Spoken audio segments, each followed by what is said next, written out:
Assalamualaikum warahmatullahi wabarakatuh. Bismillahirrahmanirrahim. Hadis yang ke-102.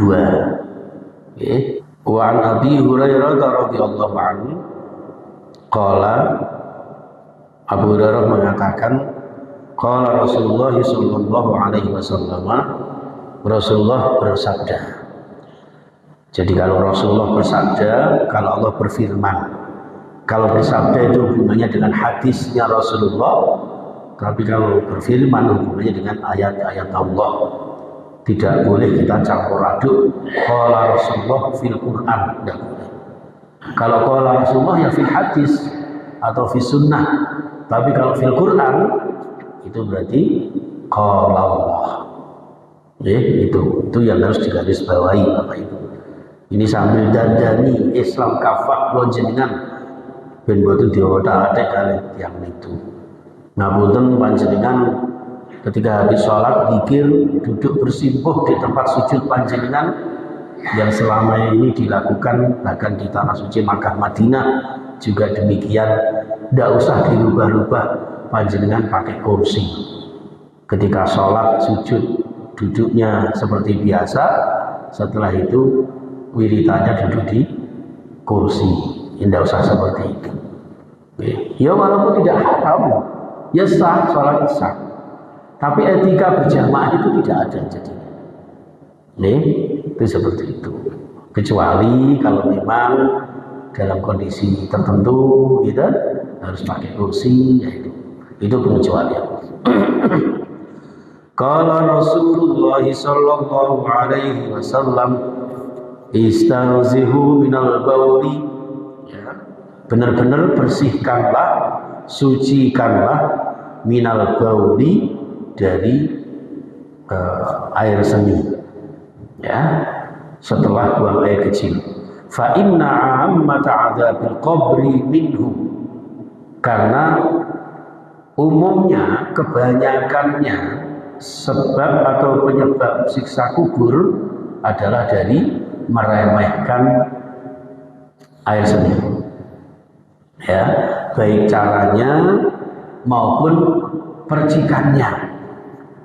Makanya jangan dianjurkan untuk jongkok, ya, supaya meminimalisir percikan-percikan air seni yang najis itu.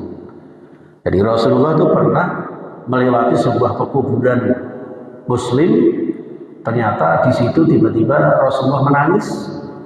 Dan Rasulullah ditunjukkan oleh Allah bahwa orang yang ada di alam kubur ini sedang disiksa akibat dari air kencingnya.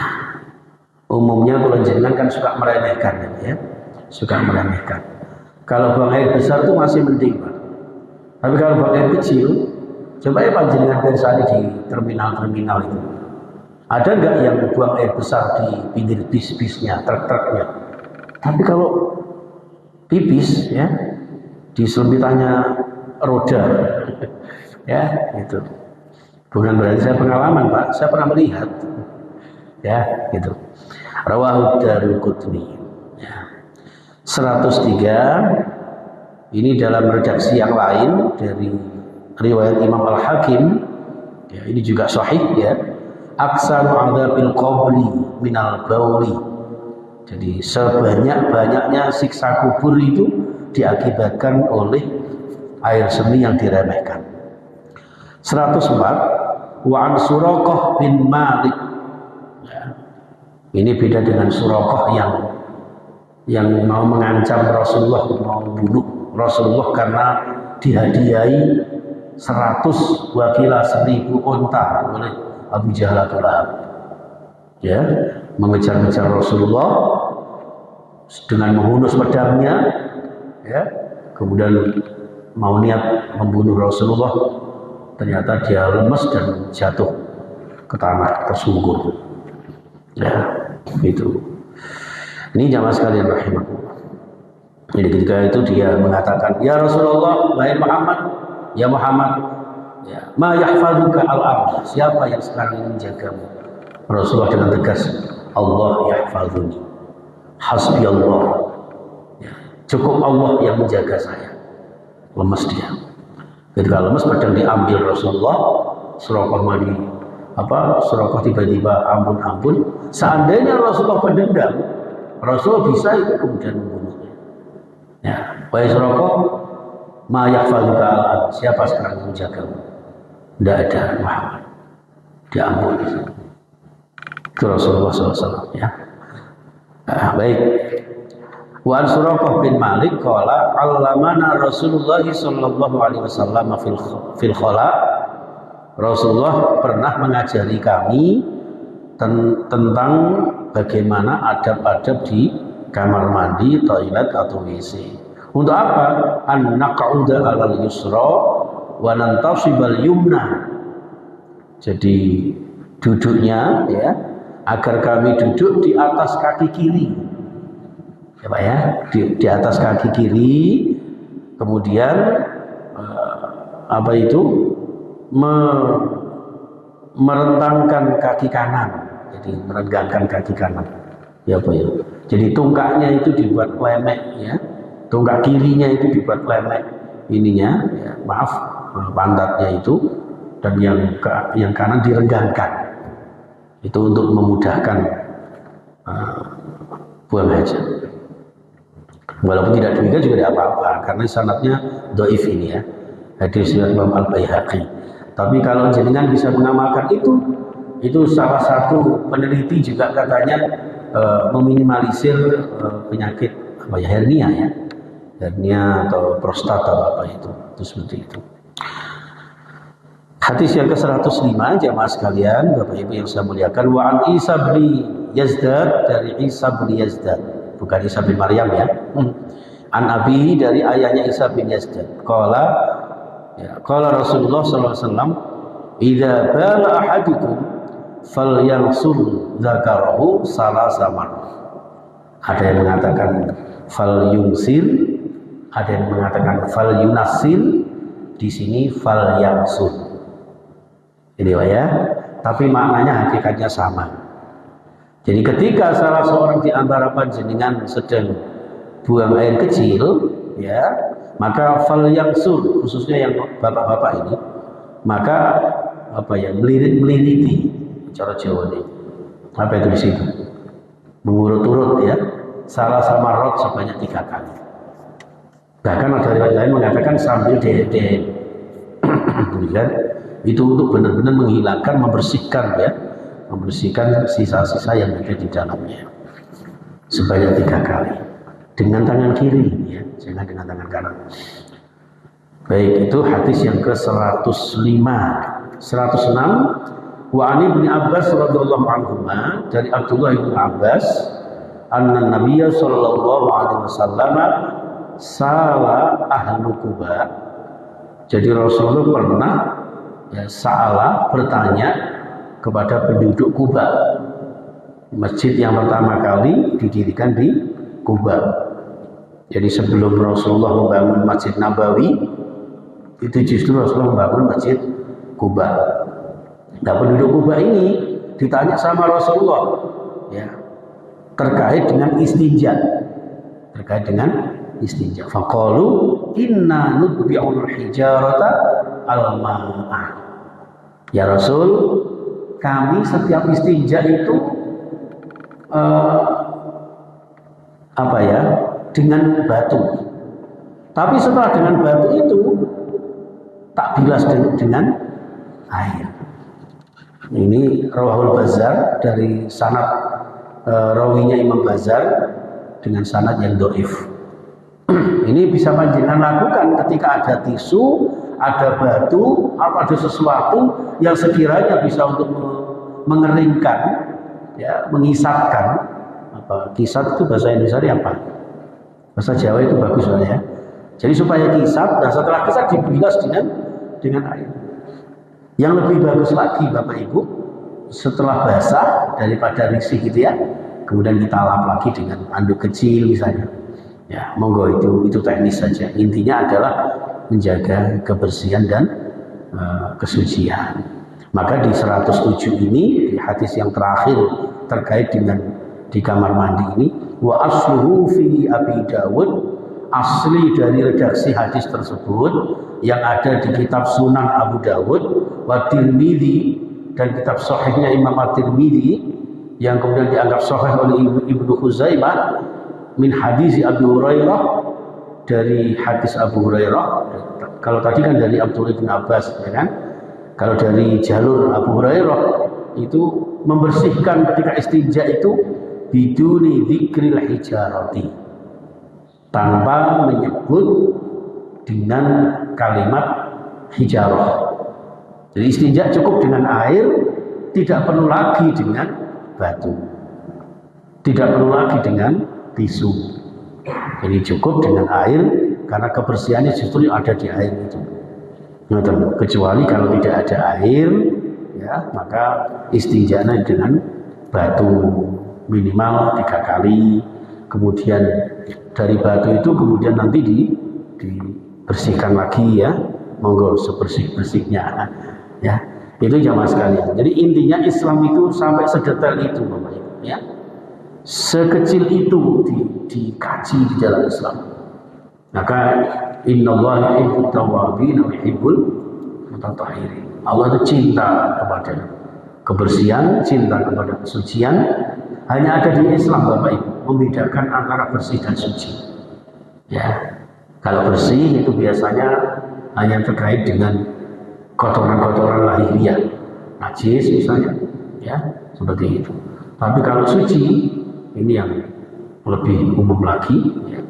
Jadi, dan itulah jemaah sekalian yang harus kita perhatikan dan kita praktekkan, ya, yang dari hadis-hadis yang sudah kita kaji beberapa waktu ini.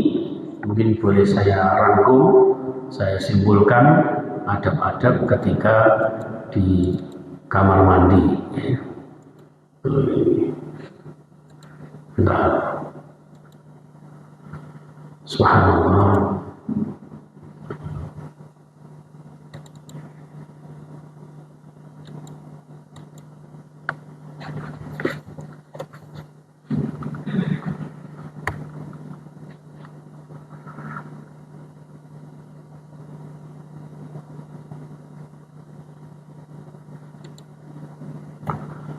Di sini ada 20 atau 21, Bapak Ibu, ya.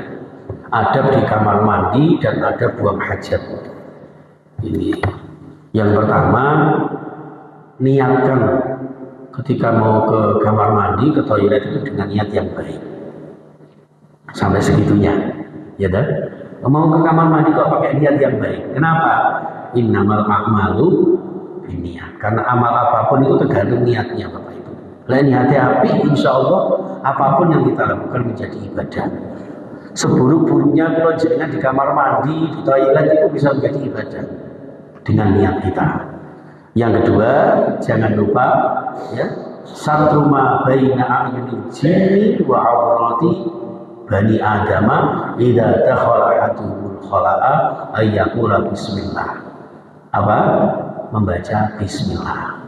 Itu kata Rasulullah, penutup penghalang, ya, antara manusia dengan jin itu adalah ketika panjenengan sebelum masuk membaca Bismillahirrahmanirrahim, ya, supaya mungkin panjenengan pas di toilet tidak diintip sama jin, ya, sama setan, karena di dalam kamar mandi itu rentan terhadap kotoran-kotoran bersifat syaitaniyah.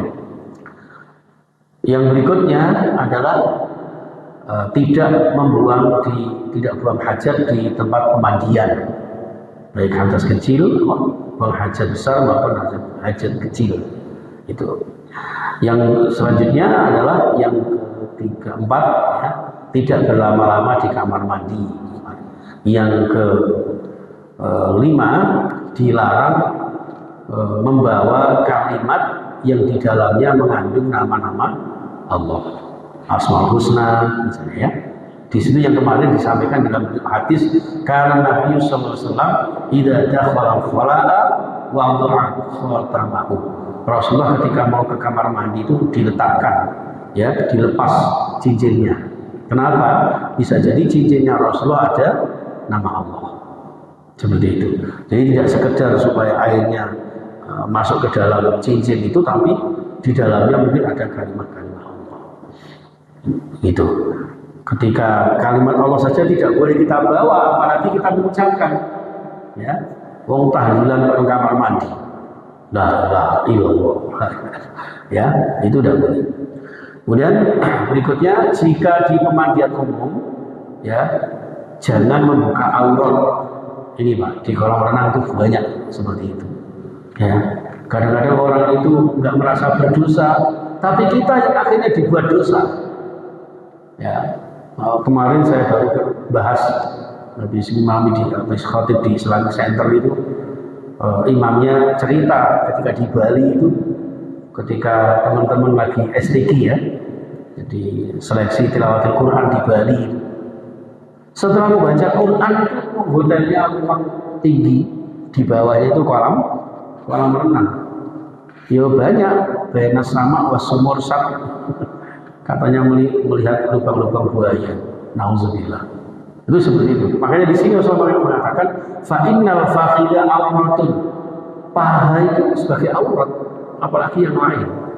Terus panjenengan sekarang sudah ada baju-baju renang yang Islami, syar'i ya, usahakan pakai itu.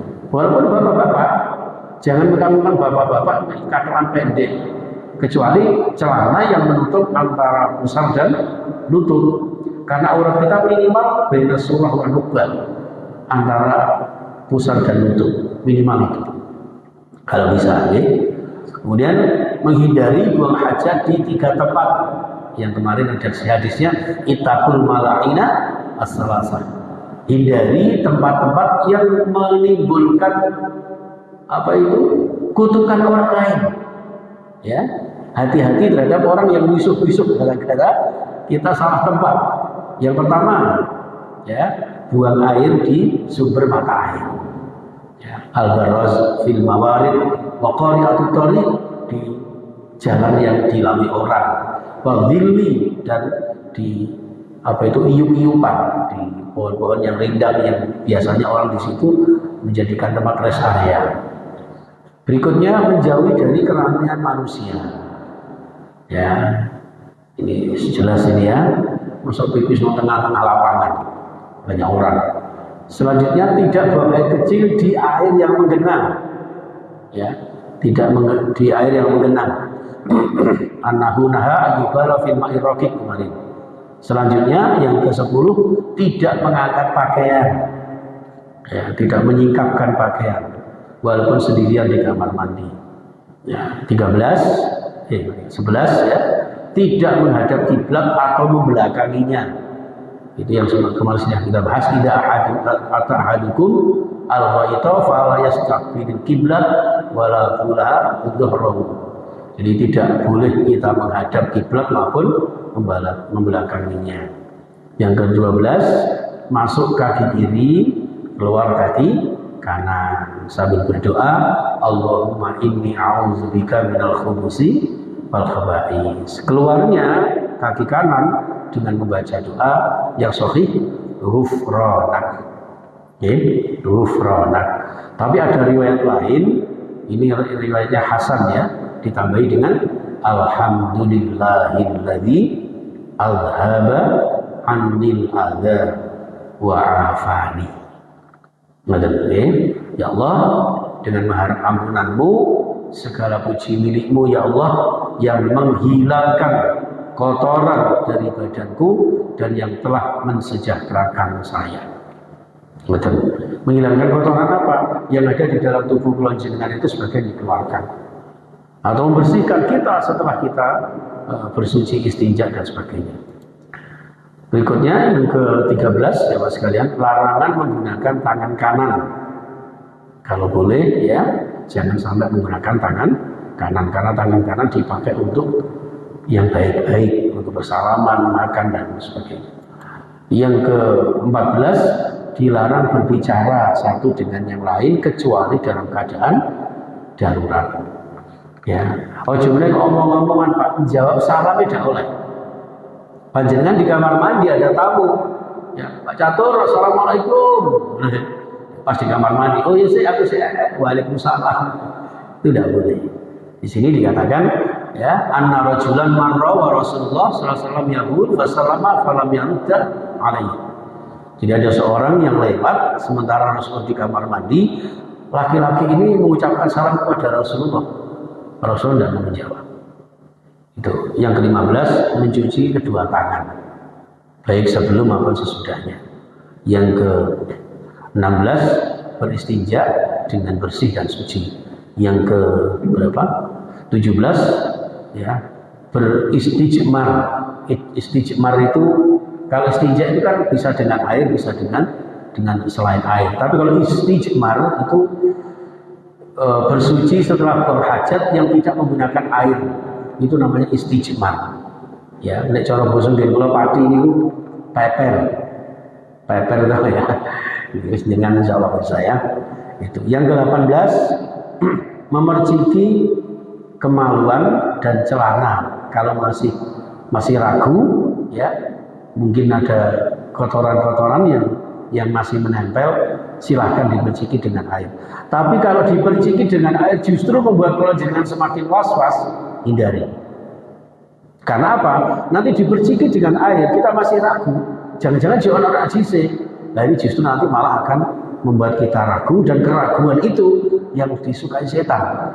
Yuwaswisu fi sudurin nas.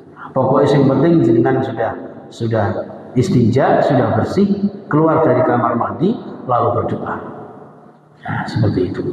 Dan yang ke-19 ya, tidak membawa sesuatu ya yang bertuliskan kalimat-kalimat thayyibah atau mengucapkan kalimat thayyibah.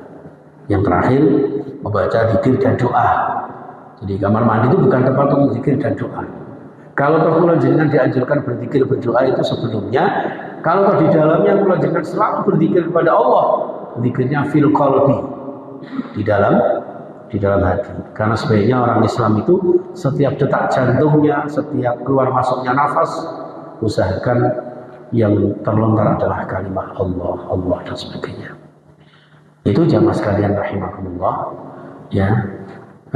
Menjawab pertanyaan ini boleh ya Pak? Siapa kemarin yang tanya? Nggih, Pak siapa? Pak Yunus. Nggih, Pak Yunus kemarin tanya. Siapa Pak ya Pak ya? Saya sampaikan di sini ya. Ini saya kira ini umum juga. Beliau tanya mau disampaikan secara umum, takutnya nanti kurang ini gitu ya. Jadi terkait dengan sholat sunnah isyraq, sholat sunnah syuruk ya. Jadi namanya itu ada 3, ada syuruk, ada tuluk, ada isyraq, bahkan ada itlaq. Itu maknanya sama. Sholat yang hubungannya dengan terbitnya matahari. Kemudian di sini kemarin yang saya sampaikan hadis hasan ya. Hadis hasan, tapi hasan li ghairihi.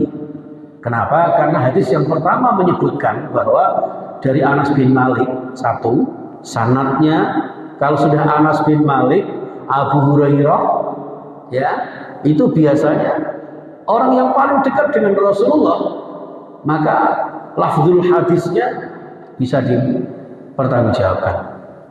Namun di situ ada disebut dengan sanad yang gharib. Gharib itu apa? Asing. Oke. Ada sanad yang asing, sehingga dari sanad yang asing itulah hadis itu belum sampai derajat sahih. Oke. Satu tingkatan, satu grade di bawah hadis sahih, yaitu hadis hasan. Nah, hasannya ini hasan li ghairihi. Jadi hasan itu ada 2, ada hasan li nafsihi, ada li ghairihi. Kalau li nafsihi, hadis hasannya itu tidak ada redaksi dukungan lain.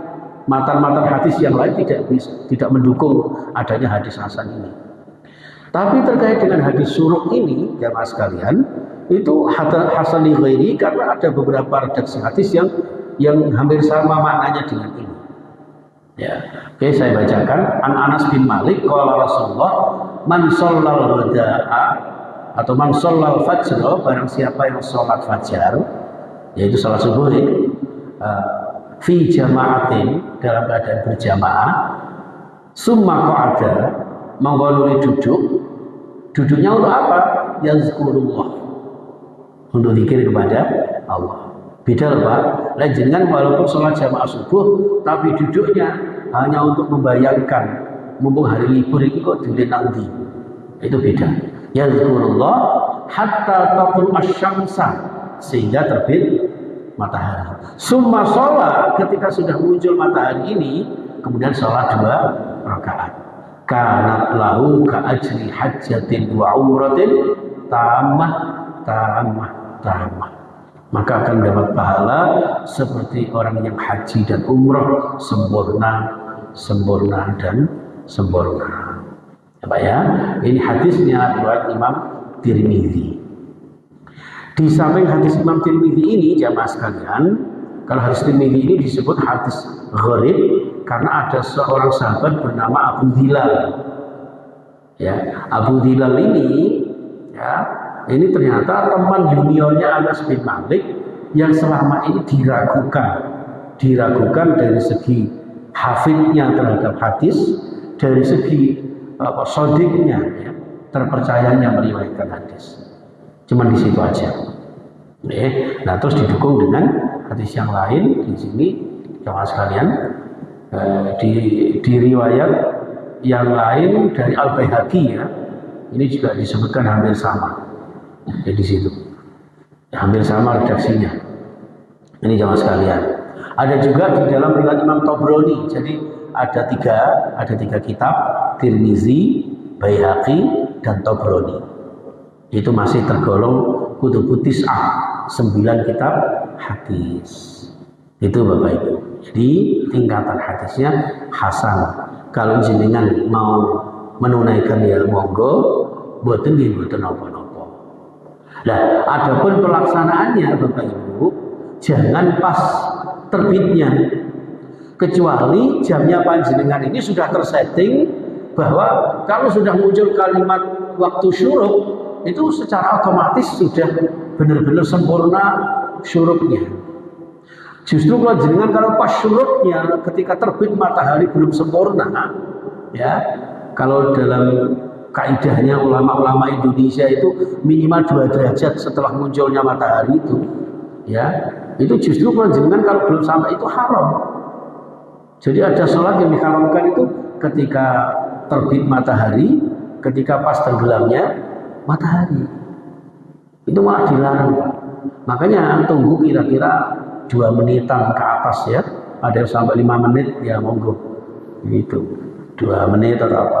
Saya pernah terkesan itu ketika sholat di halaman Masjidil Haram, ada seseorang ya orang Indonesia, atau orang mana itu, begitu wah sudah suruk langsung sholat, ditegur sama seorang said sebelahnya gitu, ya, la sholat fi tulu syamsi, tidak boleh sholat, tunggu sebentar, intazir ya hajj, intazir, tunggu 1-2 menit untuk kemudian baru sholat. Bagus juga ya. Jadi saling mengingatkan. Itu jamaah sekalian. Adapun kemudian syuruk itu dihubungkan dengan waktu duha, itu juga khilafiyah. Ada yang kalau panjenengan sudah sholat syuruk, ya tidak usah sholat duha. Tapi yang lebih umum, ya sholat syuruk, nanti waktu duha ada sendiri. Kira-kira beberapa menit kemudian dalam konteks ilmu falak itu kira-kira setengah meter lah. Menurut penglihatan kita. Jadi waktu duha itu ketika dimulai dari matahari tidak terbit saja, tapi sudah kira-kira menurut pandangan mata kita setengah meteran ya, dari terbitnya itu. Nah di sini ada jamnya. Tulu jam sekian, duha jam sekian, kan kita tinggal mengikuti itu saja. Nah oleh karena itu ketika saya ngaji dengan kiai saya di kitab Mizanul Kubro waktu itu ya, di Ploso itu beliau menyampaikan al-maghfurlah ya. Jadi gini, sholat syuruk itu fungsinya di samping pahalanya yang tadi disebutkan, itu juga untuk mengantisipasi barangkali kula jenengan boten sempat sholat duha. Itu sudah terwakili terkemudian dengan sholat syuruk. Dini kalau sholat syuruk atau sholat duha mana? Nah, itu juga lebih sempurna. Ya, sholat duha minimal 2 rakaat, yang umum 4 rakaat ya, lebih banyak lebih baik. Ya, 8 rakaat lebih bagus. Ya itu Pak Yunus, ya.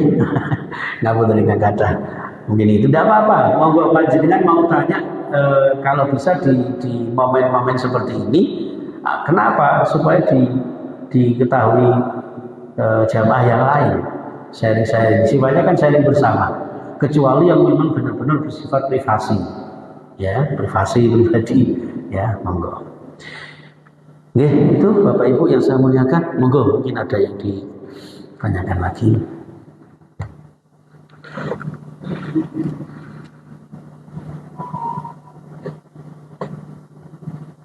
Atau kita lanjutkan?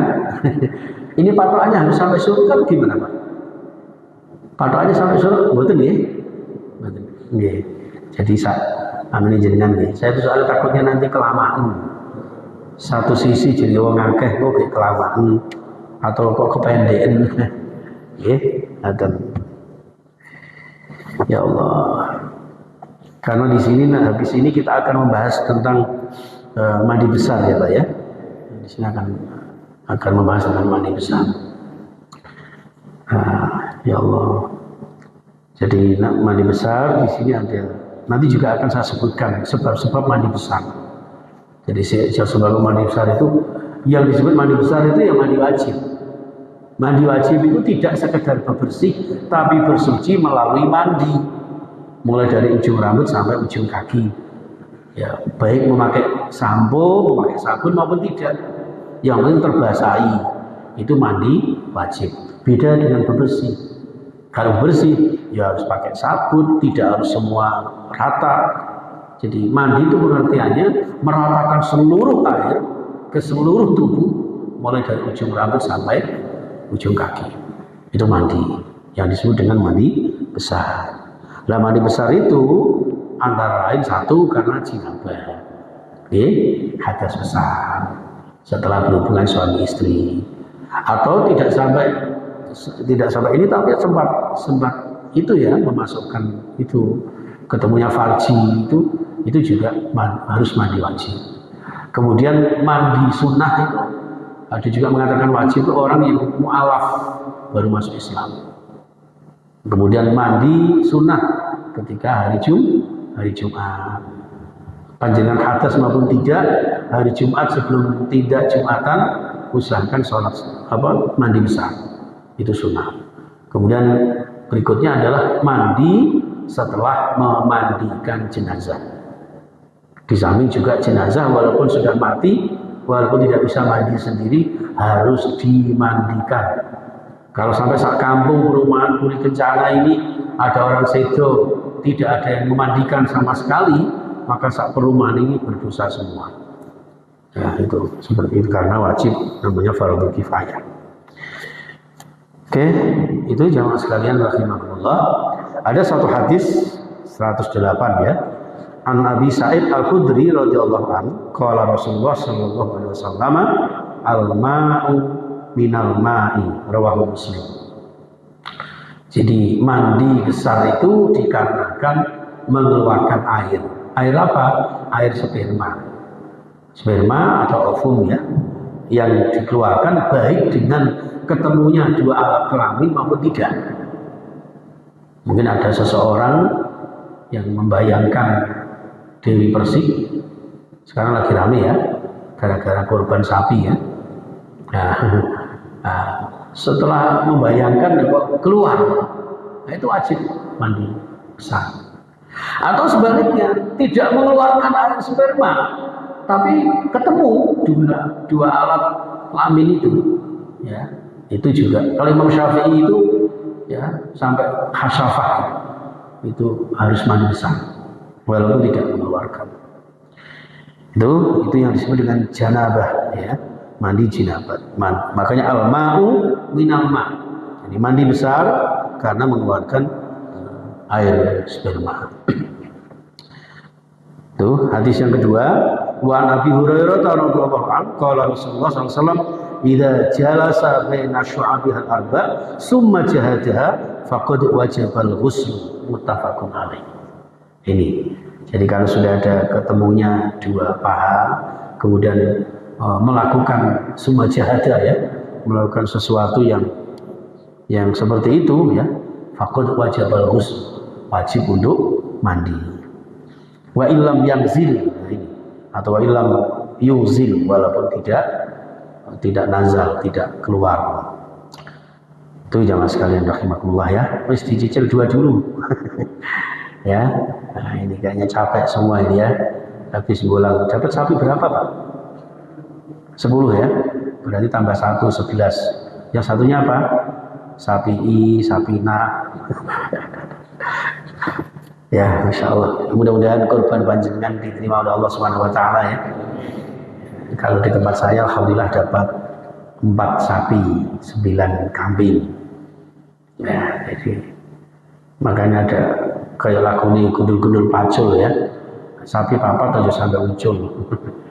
Itu menjadikan alhamdulillah perumahan sekecil ini dapat 10 ekor sapi, menggambarkan panjenengan ahli sedekah. Mudah-mudahan dilipat gandakan oleh Allah ya dari sedekah panjenengan.